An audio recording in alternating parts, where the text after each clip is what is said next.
Salam teman-teman semua, kita jumpa lagi untuk bersama-sama belajar dari firman Tuhan dalam eksposisi Alkitab hari ini. Saya akan mengajak kita untuk bersama-sama belajar dari Yosua pasal yang ke-7 ayat 1 sampai dengan 26. Sebelumnya, mari kita berdoa. Tuhan, terima kasih untuk kesempatan kami akan membaca dan merenungkan firman Tuhan. Ya Roh Kudus, berkuasa atas setiap kami, sehingga kami boleh sungguh-sungguh ditolong mengerti dan memiliki kekuatan menghidupi firman-Mu. Sertai kami Tuhan, dalam Yesus, amin.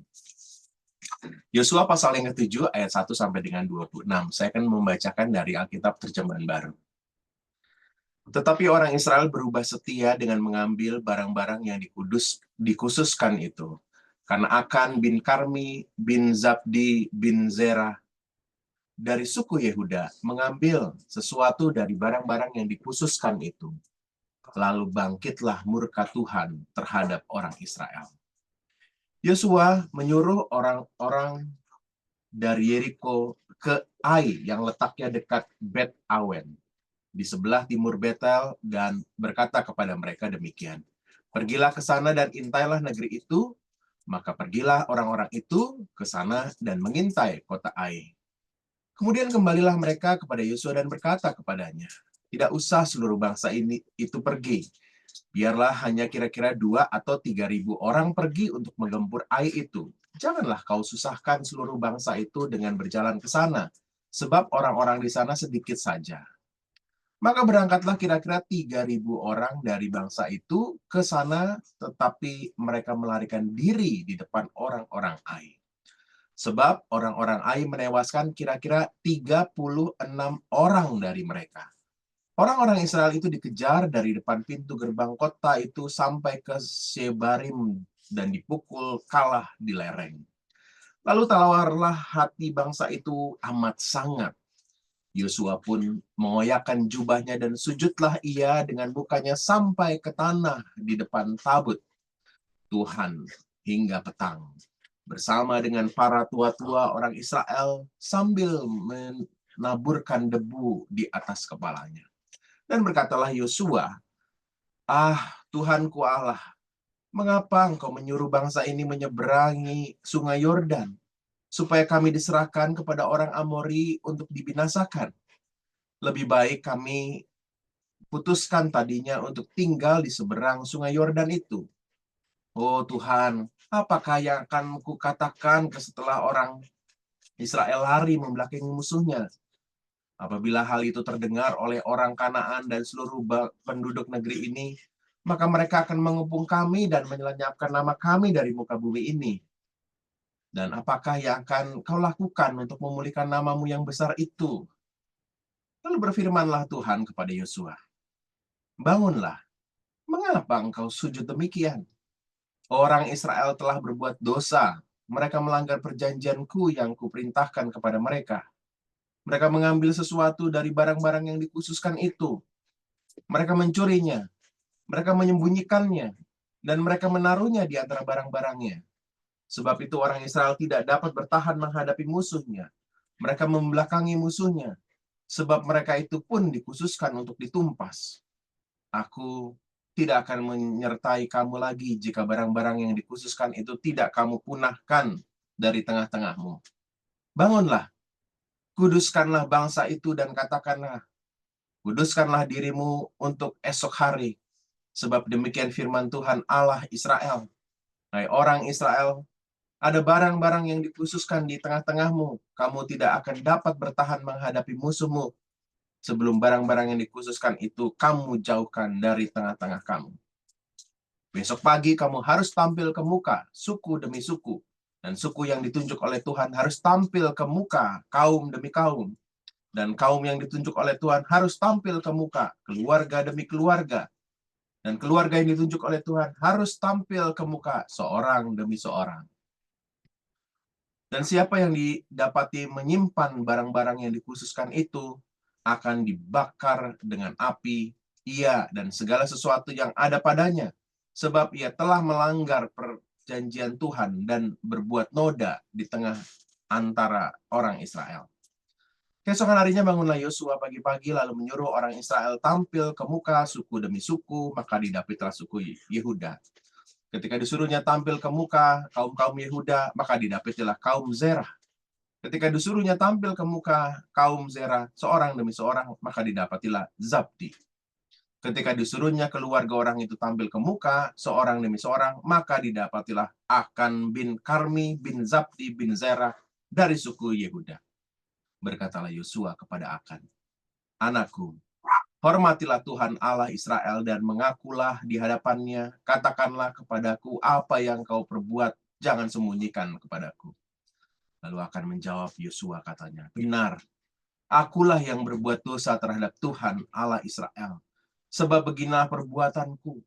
Aku melihat di antara barang-barang jarahan itu jubah yang indah buatan Sinear dan 200 sikal perak dan sebatang emas yang 50 sikal beratnya. Aku menginginkannya, maka kuambil. Semuanya itu disembunyikan di dalam kemahku dalam tanah, dan perak itu di bawah sekali." Lalu Yosua menyuruh orang segera pergi ke kemah itu, dan sesungguhnya semuanya itu disembunyikan dalam kemah Akan, dan perak itu ada di bawah sekali. Maka mereka mengambil semuanya itu dari dalam kemah, lalu membawanya kepada Yosua dan kepada semua orang Israel dan mencurahkannya di hadapan Tuhan. Kemudian Yosua beserta seluruh Israel mengambil Akan bin Zerah dan perak, jubah dan emas sebatang itu, anak-anaknya yang laki-laki dan perempuan, lembunya, keledainya, dan kambing dombanya, kemahnya, dan segala kepunyaannya. Lalu semuanya itu dibawa ke lembah Akor. Berkatalah Yosua, "Seperti engkau mencelakakan kami, maka Tuhan pun mencelakakan engkau pada hari ini." Lalu seluruh Israel melontari dia dengan batu, semuanya itu dibakar dengan api dan dilempari dengan batu. Sesudah itu didirikannya di atasnya suatu timbunan batu yang besar dan yang masih ada sampai sekarang. Lalu surutlah murka Tuhan yang bernyala-nyala itu. Oleh sebab itu, nama tempat itu sampai sekarang disebutkan Lembah Akor. Demikianlah pembacaan firman Tuhan yang berbahagia setiap kita yang membaca dan yang memelihara firman Allah. Saudara-saudara, saat saya menyusun bahan ini, negeri kita sedang dilanda sebuah virus yang menyerang pusat data nasional, yang membuat data ini terkunci dan tidak bisa diakses. Namanya ini adalah ransomware. Ini adalah dua kata, ransom itu tebusan ya, dan malware yang adalah virus komputer yang mengunci data sehingga nggak bisa diakses. Kita menyadari bahwa dunia digital ini ada virus itu, maka ada antivirus, ada proteksi-proteksi. Tapi proses masuknya virus itu seringkali nggak disadari. Walaupun ada proteksi, mungkin ada sinyal-sinyal yang diberikan oleh antivirus yang kita miliki, tapi bekerjanya hacker itu sering nggak disadari sampai dengan akhirnya ia berhasil dan mengunci lalu ia mengumumkannya. Seperti yang terjadi dengan pusat data nasional. Dan luar biasanya susah untuk dipulihkan.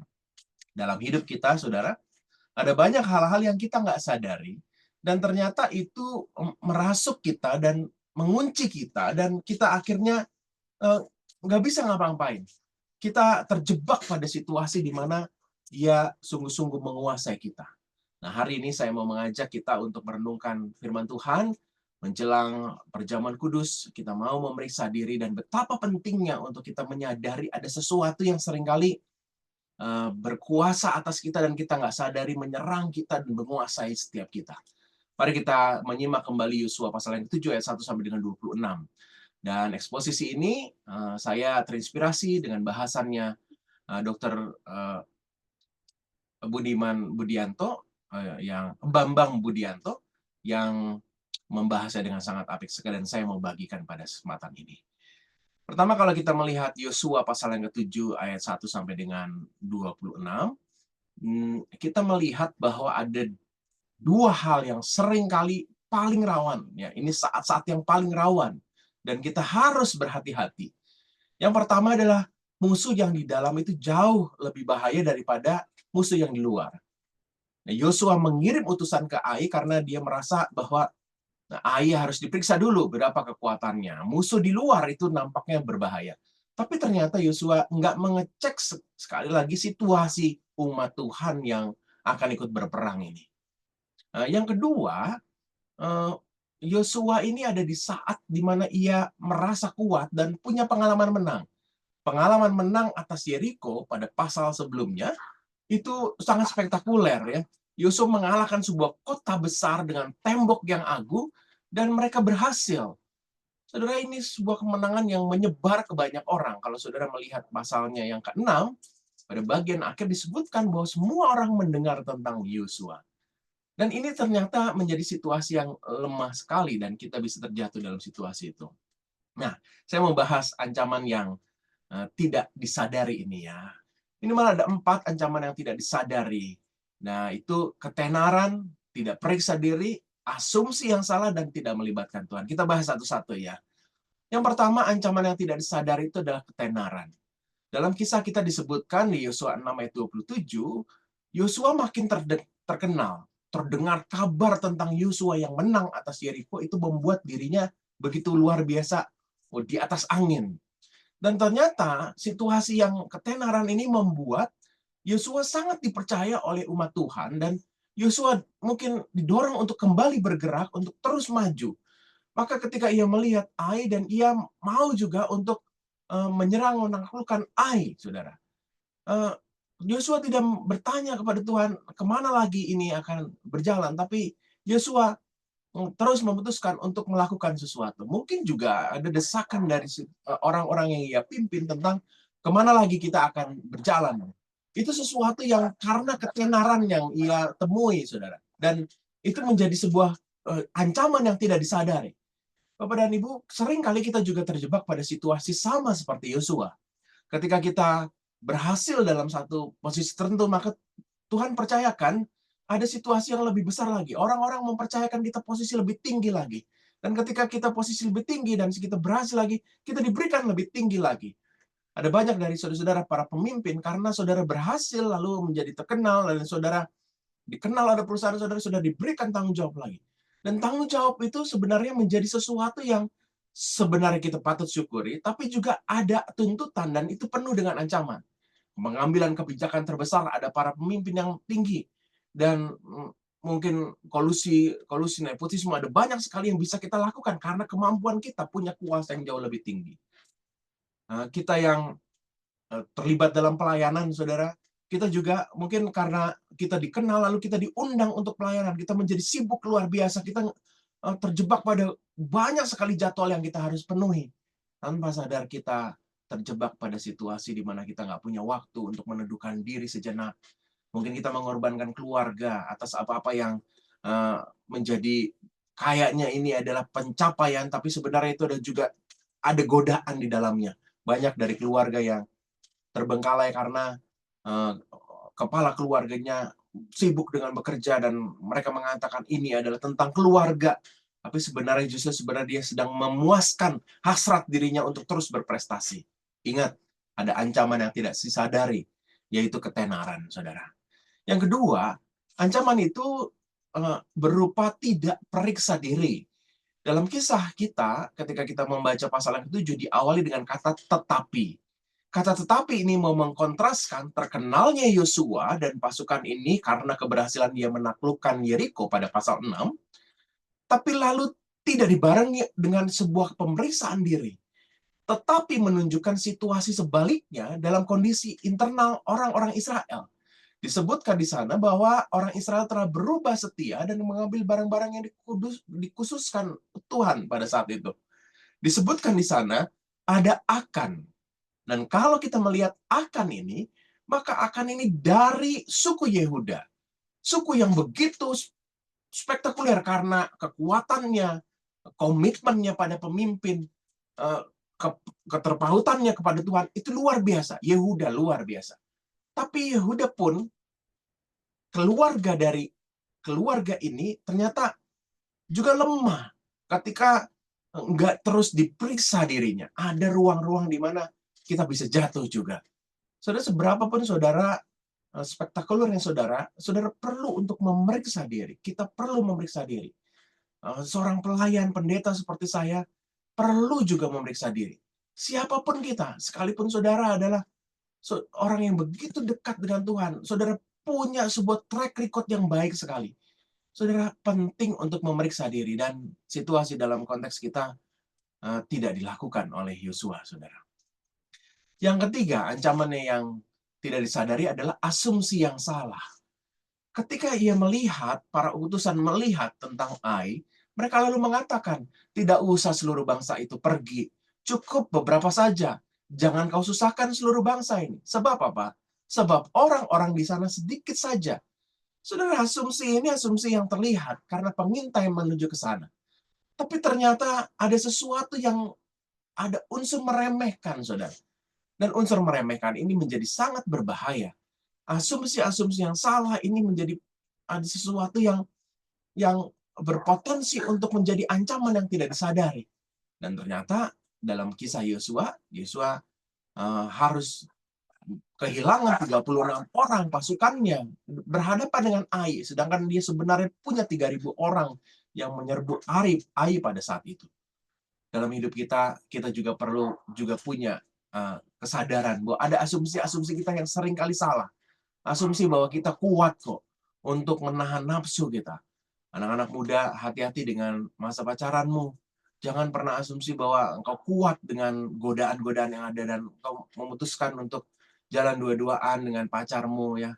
Dan kamu mengatakan, enggak kok, kita kan tahu jaga diri. Hati-hati dengan itu.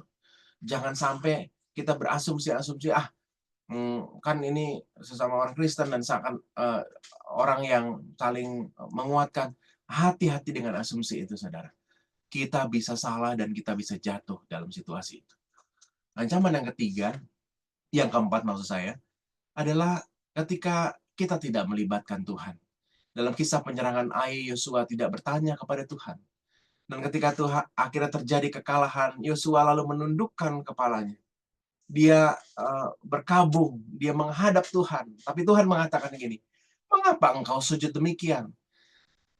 Merasa mengapa engkau sujud demikian menunjukkan ada kekecewaan dari apa yang dilakukan Yosua. Tuhan gak berkenan dengan apa yang Yosua lakukan walaupun Yosua sudah sujud mukanya sampai ke tanah. Karena ada sesuatu yang Tuhan ingin Yosua tahu tentang situasi ini. Bahwa kekalahan itu karena orang Israel telah berbuat dosa, melanggar perjanjian yang kuperintahkan kepadamu. Padahal penting sekali Yosua terus koneksi dengan Tuhan. Dalam keputusan akhirnya umat Israel menerima Yosua sebagai pemimpin, saudara. Dalam pasal yang pertama disebutkan bahwa umat Tuhan mau terus menurut pada Yosua asalkan Tuhan memberkati Yosua. Yosua terkoneksi dengan Tuhan. Tapi Yosua ternyata gagal untuk melakukan itu. Dan dia main serang Ai saja. Saudara, seberapa banyak dari kita mau terus melibatkan Tuhan dalam banyak aktivitas kita? Keputusan saudara mengajar, ketika saudara mau ujian, hal-hal besar, saudara pasti melibatkan Tuhan. Saudara berdoa karena itu putusan genting. Tapi seberapa banyak dari kita melibatkan juga keputusan-keputusan dalam hal-hal sederhana, dalam hal-hal yang mungkin sepele bagi kita. Jangan sampai kita tidak melibatkan Tuhan, dan suara Tuhan itu tertutup oleh kita. Jadi ada ancaman-ancaman yang tidak kita sadari. Hati-hati dengan ketenaran, hati-hati tidak periksa diri, asumsi-asumsi yang salah, yang tidak melibatkan Tuhan. Saudara, saat khotbah ini disusun, eksposisi ini disusun, sedang ramai sekali pembicaraan soal KKJ dengan Randy Pangalila, sebuah pertandingan tinju Beyond Combat 3 yang dinanti-nanti banyak orang. Karena KKJ ini adalah atlet Muay Thai, berturut-turut dia meraih medali emas di laga-laga besar, sedangkan Randy adalah seorang artis, ya. Dia bukan profesional di bidang tinju, saudara. Nah, kita melihat pertandingan, kalau saudara melihat pertandingan ini, maka kepercayaan diri KKJ begitu besar, tapi ternyata akhirnya takluk kepada Randy Pangalila. Saudara, ada banyak sekali kita mungkin karena ketenarannya, karena sudah juara Muay Thai di mana-mana, ia tidak periksa diri. Ia punya asumsi meremehkan lawan. Bahkan mungkin kita seringkali menjadi seperti Yosua yang tidak melibatkan Tuhan. Saudara, hari ini kita mau menuju ke perjamuan kudus. Maka penting untuk kita periksa diri. Hati-hati, ada banyak sekali hal-hal yang bisa membuat kita jatuh, saudara. Nah, apa yang harus kita lakukan? Kita perlu untuk menyadari mengaku salah, mengakui dosa, itu berat. Dan ketika kita mengaku salah, kita perlu ambil tanggung jawab penuh itu. Ada hal-hal yang perlu dihindari saat melakukan kesalahan, saat mau mengaku salah. Yang pertama, jangan menyalahkan pihak lain. Dalam kisah kita disebutkan Yosua mengatakan, Tuhan Allah, mengapa engkau menyuruh kami menyeberang sungai Yordan? Saudara, Yosua seperti menyalahkan orang lain. Menyalahkan pihak lainnya, itu Tuhan. Saudara, bukankah seringkali kita juga ketika melakukan kesalahan, kita menyalahkan pihak lain? Ini soalnya istri saya atau suami saya nggak mencintai secara penuh sehingga aku terjatuh dalam perselingkuhan ini. Hati-hati dengan menyalahkan orang lain. Wah, karena nggak ada yang kasih tahu saya sih, sehingga saya akhirnya terjebak pada nafsu yang akhirnya kami melakukan perzinahan. Karena nggak ada yang ingetin kami sih. Itu sesuatu yang menyalahkan orang lain. Jangan menyalahkan orang lain. Yang kedua, jangan juga lalu mengasihani diri. Yosua, dalam kasus Yosua, lebih baik kami putuskan untuk tinggal di seberang sungai Yordan. Dan mereka memilih untuk berada dalam situasi, aduh kenapa sih kami memutuskan untuk nyebrang sungai Yordan. Itu sesuatu yang disesali, sesuatu yang mereka merasa mengasihani diri. Kenapa kami melakukan itu? Saudara, jangan pernah menyalahkan situasi keadaan itu. Akui dan bahwa kita benar-benar mengakukan kesalahan ini karena kita jatuh dalam godaan itu dan kita tidak tahan diri. Lalu yang ketiga, dalam kisah kita disebutkan Yosua mukanya sampai ke tanah. Ada banyak orang menafsirkan tentang ini penyesalan yang sungguh. Tapi ini juga tanda bahwa Yosua tidak semangat lagi. Yosua lalu malas untuk melakukan sesuatu lagi. Lebih baik kita ada di seberang sungai Yordan, nggak menyeberang ke sini. Itu sesuatu yang putus asa, saudara. Saudara, banyak sekali ketika kita melakukan kesalahan, lalu kita enggan untuk mengakuinya karena kita merasa, aduh, udahlah, saya ini nggak bisa apa-apa, nantilah. Saya nanti kehilangan pekerjaan kalau saya mengakui apa yang saya lakukan ini. Aduh, nanti relasi saya dengan keluarga akan buyar karena saya mengakui ini. Lalu nanti saya harus nyusun skripsi lagi karena saya ketahuan plagiat dalam menyusun skripsi ini. Ingat, jangan putus semangat. Face up, jangan face down. Kita benar-benar mampu untuk menghadapi situasi ini. Akui itu. Dan yang keempat adalah takut. Hindari soal takut. Dan di bacaan kita disebutkan bahwa Yosua lalu berkata, nanti kalau orang-orang Kanaan yang lain mendengar gimana? Situasinya akan mereka menyerang kami. Ada sesuatu yang ditakutkan, saudara. Saudara, ketika kita melakukan kesalahan, ambil responsibility itu. Dan jangan takut untuk mengatakannya. Apakah saudara akan kehilangan pekerjaan ketika saudara mengakui kesalahan? Ya, mungkin. Tapi Tuhan punya rencana besar dalam hidup saudara setelah saudara mengakui itu. Jadi jangan takut. Apakah keluarga saudara akan berantakan ketika saudara mengakui perselingkuhan itu? Ya, mungkin saja itu akan berantakan. Tapi jangan takut. Tuhan punya cara untuk memulihkannya. Apakah saudara akan berlelah-lelah lagi untuk susun skripsi saudara, tesis saudara, disertasi saudara ketika saudara mengaku plagiat, saudara?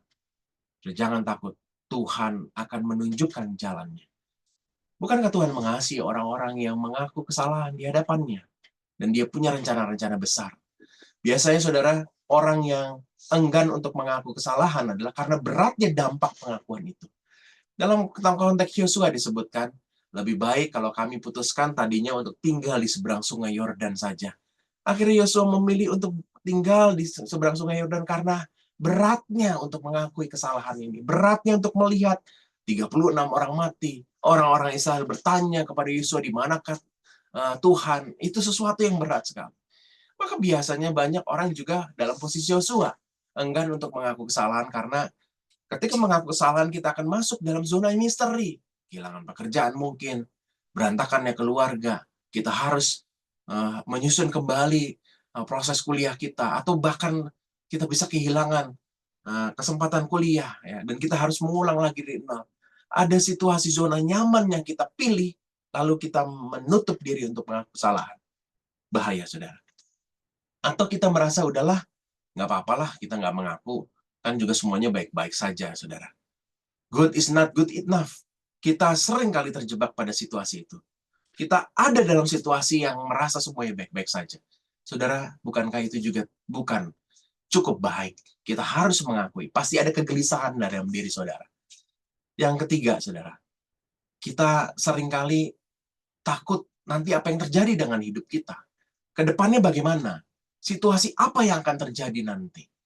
Kita bisa jadi orang yang, udahlah di sini aja daripada nanti ngaku, lalu kita bisa berantakan kehidupan keluarga saya karena saya kehilangan pekerjaan.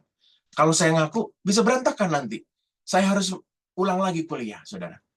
Mungkin saudara akan menjadi di unfinisher. Kita ada di satu titik di mana kita sebenarnya Tuhan menyediakan satu garis finish yang besar dalam hidup kita, dan kita harus melalui proses ini, saudara. Saudara, kita perlu untuk melawan itu dan masuk kepada apa yang Tuhan janjikan buat kita, saudara. Hati-hati dengan situasi berat pengakuan kesalahan ini. Maka penting untuk kita sadari bahwa situasi ini nggak gampang. Sebagai seorang pendeta, saya pernah juga melakukan kesalahan. Saya melakukan sesuatu yang bisa membuat situasi ini berat buat keluarga saya. Saya bisa berantakan keluarga saya.